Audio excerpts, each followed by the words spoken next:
Alright, let's get to the heart of the process, watching AI work its magic.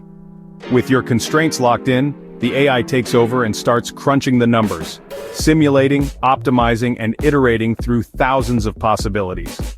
What's wild is that it doesn't just tweak what you've already seen, it often comes up with shapes and structures that look almost organic, forms you'd never draw by hand. These aren't just for show either. They're usually stronger, lighter, and more efficient, all thanks to the AI's ability to juggle trade-offs like strength, weight, cost, and how easy something will be to actually make.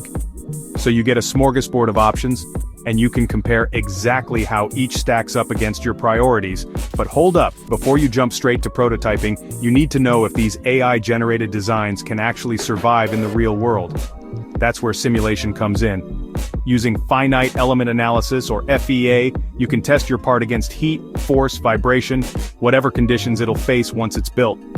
The coolest part? AI tools now automatically flag possible weak spots and predict failure points so you're not left guessing where things might go wrong. This step helps you make data-driven decisions and avoid expensive mistakes down the line. And now, for the best part, turning all that virtual work into something you can hold in your hands. Once you've picked the winning design, export your geometry straight from the CAD system. Whether you're 3D printing, CNC machining, or going for injection molding, most platforms let you generate exactly the files you need. Some even take it a step further, creating internal lattice structures to make your parts even lighter, without sacrificing strength, perfect for additive manufacturing. In just a few clicks, you're ready to move from screen to shop floor. So that's how AI turns your bright ideas into real manufacturable parts, faster, smarter, and more efficient than ever.